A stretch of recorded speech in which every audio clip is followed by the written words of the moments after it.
Exactamente, y hoy, bueno, nos gustaría que nos hablara sobre el tema de la curvatura de la Tierra, un tema quizás el Ujú. primero que uno debe de estudiar o debe de analizar a la hora de replantearse este nuevo paradigma, ¿verdad? Vos sabés que sí, es la columna vertebral de alguna forma, porque en realidad vos pensás que hoy en día, a la fecha de hoy, obviamente habrá quedado escrito en los libros de física, en los libros de geología y demás, de geografía, lógicamente, pero en la propia Wikipedia, y cito Wikipedia como el elemento más básico en el que hoy en día un ser humano consulta, ¿no? Es como dicen, por algo, las universidades tienen sus canales en YouTube, tienen sus entradas en Wikipedia y demás. En la propia Wikipedia, como ustedes después verán en pantalla, sigue figurando dentro de los 10 ítems de por qué la Tierra es una esfera, sigue figurando la de que el barco, al desaparecer, como desaparece la parte de abajo antes que la parte de arriba, es porque el barco se está yendo por detrás de la curvatura terrestre. Eso es prácticamente un leitmotiv dentro de la geometría que se espera, ¿no?, de una esfera, en el caso de nuestro mundo ser así, y sigue estando ahí. Después el resto son prácticamente todas, digamos, observaciones indirectas de por qué la Tierra debería ser una esfera, o sea, por los eclipses de luna o por el eclipse, bueno, no tanto el de Sol, pero sí el de Luna, siendo la Tierra la sombra que se proyecta en la Luna, por cuestiones que tienen que ver con las estrellas, porque otros planetas son de forma supuestamente esférica, porque tal o cual cosa que sucede en el cielo, y siempre todo es indirecto. Cuando el problema es mucho más simple, estamos hablando de un problema geométrico. El horizonte se curva, sí o no, y la medida oficial de la esfera, que son 12.741 kilómetros de diámetro promedio, dado que en el modelo de ellos es un elipsoide que está achacado en los polos, puede variar, hay algunos modelos que hablan un poquitito más, un poquitito menos de kilómetros, pero no pueden salir de ese promedio. Y a 12.741 kilómetros de diámetro en una esfera, ¿a cuánto me tengo que elevar para verlo de forma directa? No de forma indirecta a través que un barco desaparece, o a través del eclipse de luna, o a través de tal o cual cosa. Eso es un poco la idea de discutir hoy o de mostrar hoy algunos de los puntos principales de detectar geometría curva en el horizonte. Y si quieres empezamos con el tema de cuando se aleja un barco, que desaparece el casco, que parece ser que, bueno, ellos argumentan que tiene ese descenso, esos metros de descenso de la curvatura, pero sin embargo hay otra explicación que ha sido demostrada ya, vamos a decir, con muchísimas observaciones y utilizando muchos aparatos, que es la refracción diferente. Sí, ese es un tema profundísimo para mí y creo que fue una de las claves inicialmente para entender esa desaparición de la forma, que es curiosa porque en realidad si nosotros tomamos pura y exclusivamente lo que ellos dicen, que si la Tierra fuese plana el barco debería alejarse cada vez viéndose más chiquito, más chiquito, más chiquito, más chiquito, hacia un punto de fuga, ¿no?, hacia cómo se comporta la perspectiva dentro de la óptica, y que eso supuestamente no sucede. Bueno, pero tampoco sucede que el barco se vaya inclinando como debería ser. O sea, el mástil sí va, sí, en muchos casos, no en todo, pero el barco, si es alto, si es grande, sí va la parte de abajo cayendo en perspectiva, pero la parte de arriba, pero la parte de abajo pareciera como que se va comprimiendo. Sí. El barco obviamente no se inclina. Entonces ahí ya hay un factor a analizar. Ahora, cuando en el siglo XX, en el siglo XIX, en el siglo XVIII se le decía a la gente eso, bueno, los pocos que tenían acceso al sistema educativo era fácil de convencer porque no había aparatos ópticos como para poner a prueba esa observación. Entonces es entendible que uno se confundiera con eso, porque Claro, pero ¿qué ha pasado? Que hoy en día tenemos aparatos de medición y ¿qué demuestran? ¿Y qué es lo que demuestran? No, y no solamente aparatos de medición, el tema es, o de observación a larga distancia, el tema es que nosotros nos podemos elevar de forma controlada para seguir haciendo observación desde la altura y vos no ves la curvatura por donde se fue el barco, porque el barco en esa supuesta curvatura debería ser muy pronunciada la curvatura para desaparecer un barco en tan pocos kilómetros a la distancia del observador. Entonces, hoy sí, viste que ellos de alguna manera están manteniendo cada vez más fuerte todo lo que es ese turismo espacial para tratar de alguna manera de adoctrinar y de seguir con el engaño televisivo. Pero también cada vez salen, digamos, lentes y aparatos ópticos cada vez más potentes que independientemente de que ellos te muestran, vos todavía podés hacer las observaciones a larga distancia que hoy vamos a hablar.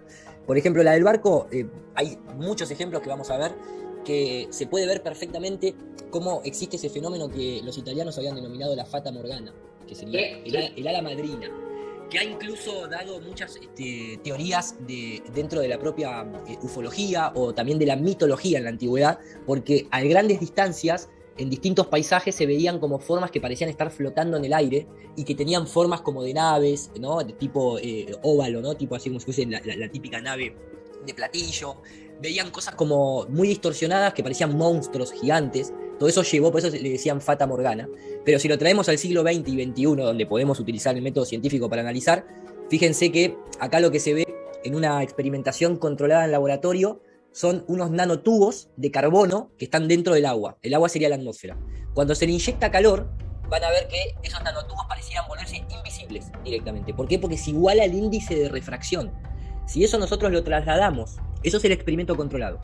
Si lo trasladamos a la realidad, la propia NASA, en este documento, este es un documento oficial de la NASA de observación astronómica, ellos dicen que desde los 0 grados a una altura de 20 grados aproximadamente sobre el horizonte, en observación, es complicado tenerlo en cuenta como algo preciso porque es donde se produce toda la distorsión atmosférica. O sea, ellos mismos están diciendo que en esa franja de 20 de gradiente no se puede tener una observación de forma directa, en el sentido de que se va a perder entre refracción atmosférica, resolución angular, punto de fuga y obviamente difracción de la luz, en donde todo se va saliendo fuera de juego. Entonces ya ahí ellos contradicen su propia observación.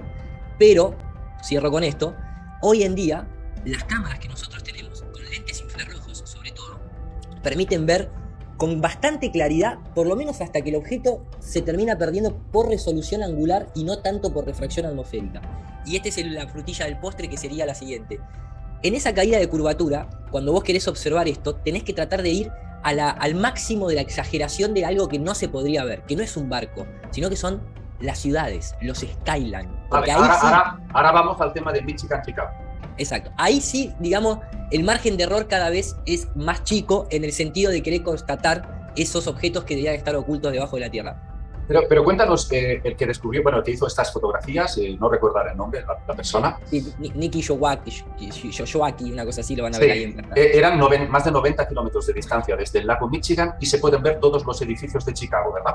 Sí. Ese para mí, a nivel de tierra, es como uno de los casos, como te digo, bien exagerado, en donde ninguno de los edificios se podría ver. Estamos hablando de lago Michigan a Chicago, 86 kilómetros de distancia, más de 500 metros de caída de curvatura, en donde hasta los propios noticieros norteamericanos, particularmente un meteorólogo, se metió en un lío tremendo que un año después tuvo que salir a decir que había recibido email tras email diciendo que eso no había sido un espejismo, ni un espejismo superior, sino que era una cuestión de lo que ellos denominaban looming, que era una cuestión semántica, dice él. Pero bueno, dentro de esa cuestión semántica lo que estás terminando de confirmar es que no es un espejismo superior. ¿A qué me refiero con un espejismo superior? Ellos querían decir que toda la ciudad de Chicago estaba oculta por detrás de la curvatura, pero un espejismo superior lo puso a la altura de nuestra vista sin distorsión, solo para que este muchacho le sacara la fotografía. Además, 15 horas estuvo expuesto.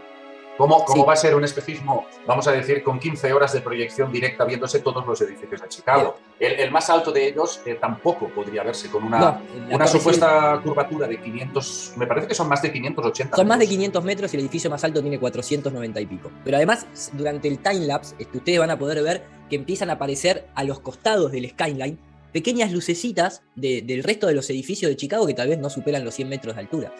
Ese es un caso que fue uno de los más polémicos y que más destapó, que terminó entrando en el mainstream norteamericano y generó bastante polémica. Pero digo, todo eso es a nivel de mar. Nosotros acá tenemos, o de lago, ¿no? A nivel de tierra, me refiero a nivel de mar como esa cuestión de estar en el suelo. Nosotros acá tenemos el caso de Colonia, Buenos Aires, que es algo similar, son 52 kilómetros, 196 metros de curvatura, y Argentina solamente tiene un pequeño edificio que superaría eso, que es la Torre Alvear con 202 metros, y se ven un montón de edificios, hay un montón de observaciones hechas de Uruguay a Buenos Aires, y cada vez las va a ver más, porque la tecnología óptica crece y los edificios se construyen cada vez más altos, y ese tipo de cosas van a ir sucediendo. Déjame hacer un énfasis, a ver, yo para que la gente lo entienda, porque Hiru es muy técnico y yo entiendo que a algunas personas les puede costar un poquito entenderle, porque es, ya os digo, es como si estuviese hablando un físico. Vamos a ver, lo que nos está diciendo Hiru es que cada vez aparecen más personas en todo el mundo mostrando fotografías y mediciones, repito, en todas partes del mundo, que demuestran que esto es una línea recta. ¿Por qué? Porque utilizando el mismo sistema de la trigonometría esferoidal, heliocéntrica, que es un sistema matemático para calcular el nivel de descenso de esa curvatura, haciendo esas observaciones vemos que no cuadran, no existe evidencia de que haya nada de descenso de curvatura, y es una línea completamente recta, con sus edificios, con sus montañas, sea lo que estamos proyectando a lo lejos, vemos que ahí no intercede, y cuando vemos que se aleja o hay una refracción, pues es eso, lo que ha comentado él. Si lo puedes repetir, no sé qué has dicho, punto de fuga. Mira, dentro de la óptica y la observación, el punto de fuga es lo más común de entender. O sea, los objetos se van achicando, obviamente. Menos, y tengo un video específico de eso, menos los objetos que tal vez no terminan de ser sólidos o están atravesando un medio de refracción bastante amplio, como es el caso de la atmósfera terrestre, y me refiero a la cuestión del Sol. Eso lo podemos charlar y lo podemos ver en otro video, por qué el Sol se corta en el horizonte y no pareciera estar disminuyendo de tamaño, pero hay varias, no explicaciones, sino observaciones que son muy precisas para eso. Yo lo tengo en mi canal para aquellos que quieran ir adelantándose. Pero después, objetos terrestres, objetos hechos por el hombre, siempre van a ir achicándose en perspectiva hasta que llega un momento en donde se difracta la luz y se pierde, se va fuera de foco. O vos tenés lo que se llama visibilidad atmosférica. Cualquier persona que lee el clima sabe que hay una visibilidad atmosférica que no te permite ver más allá. Y de eso se conjuga con lo que es el punto de fuga, la perspectiva y la resolución angular, basada en la ley de Snell, básicamente. Ellos quieren explicar la lejanía, que se va desapareciendo en el caso de los barcos, el casco, diciendo que es la curvatura de la Tierra, que no es así. Exactamente. Así fue adoctrinado desde un principio y se mantuvo, como dijimos, incluso hasta en la propia Wikipedia. Pero hay un caso que es mucho más evidente y claro, con las observaciones, con los videos, con las imágenes, ustedes se van a poder ir haciendo más la propia idea de lo que estamos hablando. Hay un caso que es buenísimo, donde un ingeniero, que todavía sigue teniendo su canal en YouTube, se llama J. Tolan Media 1, así se llama el canal de él, se metió en esta discusión por el 2018. Y como es un ingeniero civil, tiene toda la parte de cálculo, la tiene como pocas veces lo he visto, porque fue avanzando y a la fecha de hoy tiene más de 40 vídeos y que son cada vez más precisos y más técnicos. La verdad que ya es para un público que le guste la física, que le guste la matemática. Y él al principio lo que hizo en los primeros 10, 15 videos era hacer un vuelo comercial a 10 kilómetros de altura, como un vuelo comercial tradicional, utilizando el trabajo que él hacía dentro de los propios Estados Unidos, que tenía que viajar de la costa este a la costa oeste para visitar a algún cliente o algún trabajo. Entonces aprovechaba esos vuelos.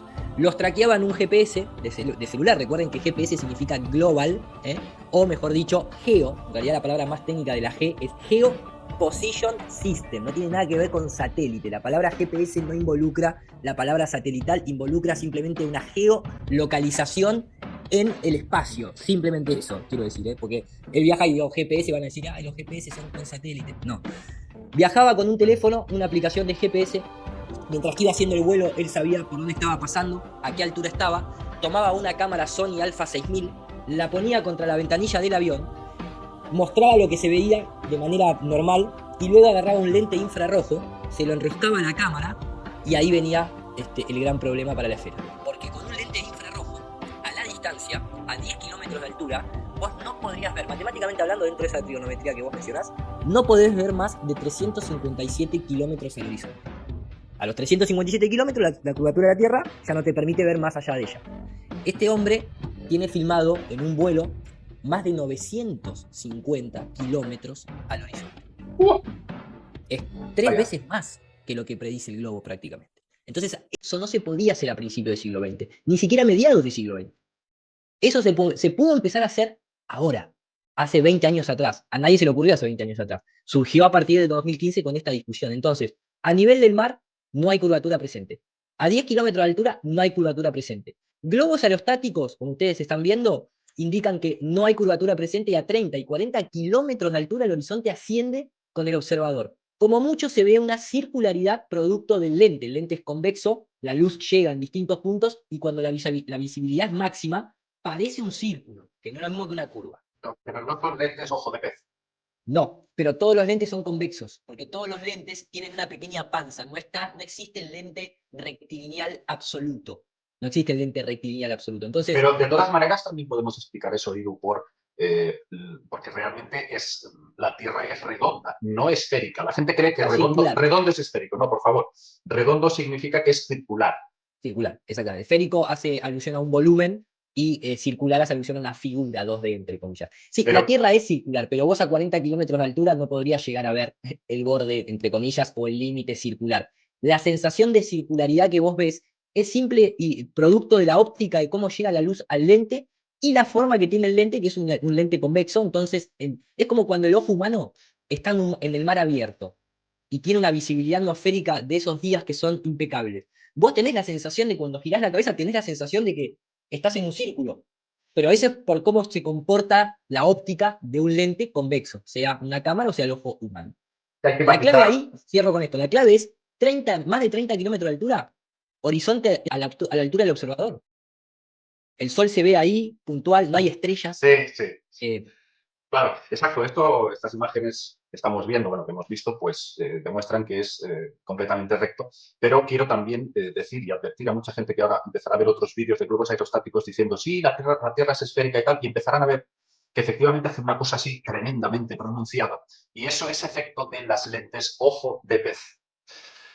¿Qué es eso? Pues que nada más que nada, es que hay efectos tan estrambóticos y estratosféricos que incluso se elevan nada 5 metros, y 5 ya, metros y ya se ve completamente esférico. Y eso es un efecto de ojo de pez de esa lente. Por eso Iru nos dice que cuando se ponen cámaras que no están trucadas, que aún no siendo perfectamente rectilíneas, muestran un horizonte recto.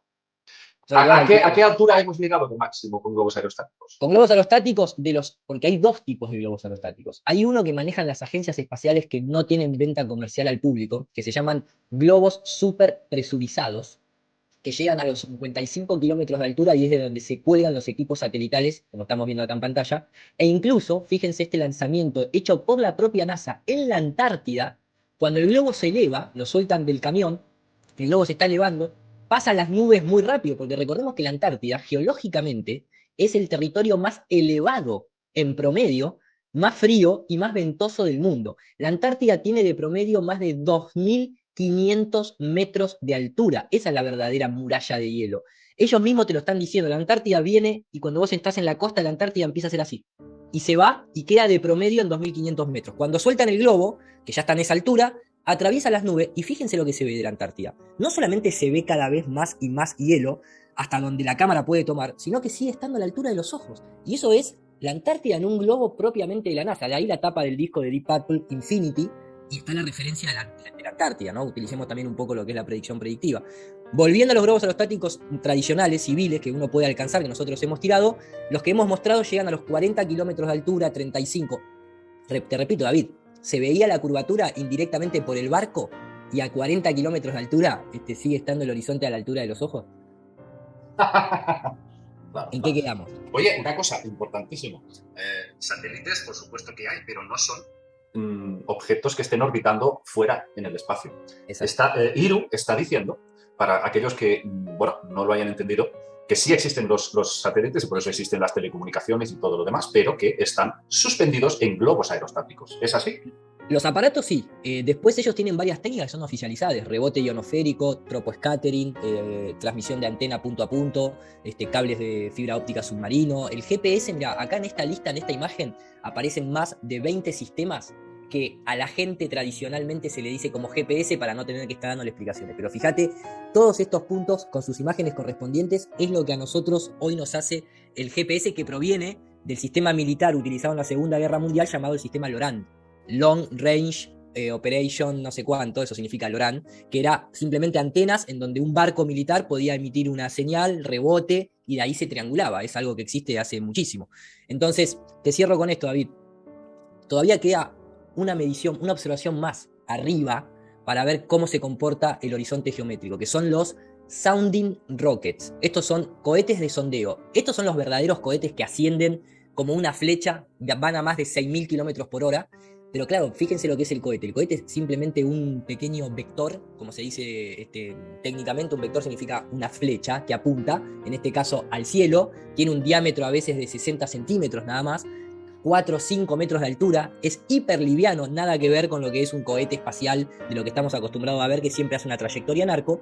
Esto se tira, alcanza la línea de Kármán muy rápido, y cuando queda en ese estado de flotabilidad, que algunos llaman microgravedad, pero simplemente pareciera que está en un fluido, comportándose por inercia, obviamente, pero está en un estado que otro día lo podemos abordar. Es una cosa muy rara que incluso la propia ciencia trata de darle una explicación media rara. Le terminan diciendo microgravedad, pero el punto ¿cuál es? Alcanzan entre 120 y 200 kilómetros de altura. Acá tenemos un cohete alemán, tenemos el Foxy Rocket de la NASA, de los Estados Unidos. Son todos programas oficiales de las agencias espaciales. El horizonte sigue estando a la altura de los ojos a 120 kilómetros de altura. ¡Au! Esto es tremendo. Esto es No hay tremendo. estrellas. no hay curvatura. ¿A dónde estamos viviendo, básicamente? Esta es la gran pregunta y lo triste es que las personas que cuestionamos del modelo oficial nos tratan de locos, intentan desacreditarnos como personas, consideran que somos unos ignorantes. Yo no sé si soy un ignorante, pero hablando de esto, estáis viendo que Iru es una persona muy formada, muy cultivada en temas científicos. Él conoce a la perfección, al dedillo, toda la versión oficial y sin embargo él cree que la Tierra es recta. Eso debería de hacer pensar a muchas personas que quizás los llamados terraplanistas quizás no son unos ignorantes. Ahí lo dejo. Bueno, yo no sé si hay algo más que podamos analizar desde el punto de vista de la curvatura, pero por supuesto tenemos que analizar aún muchas más cosas en próximos vídeos con Iru. Y para mí, lo mejor de todo, porque yo hace 2 años ya que lo tengo muy claro todo esto, lo mejor es para el final, que es cuando hablaremos con Iru de la cúpula. ¿Qué es lo que hay más allá de esta cúpula? ¿Qué es lo que puede haber? Y en eso nos basaremos, ¿verdad, Iru?, en textos antiguos. Nos basaremos en textos activos, cuestionaremos si realmente hay una cúpula, porque obviamente hablamos de cúpula, pareciera que hubiese una cúpula o que hubiese algo que genera lo que nosotros denominamos presión atmosférica. O sea, nosotros tenemos que tener un contenedor para poder tener un sistema de gases atmosféricos como el que nosotros tenemos, porque eso está dentro de las leyes de la termodinámica. Ahora, ¿qué es eso? ¿Qué es esa barrera que contiene? ¿Es una cúpula?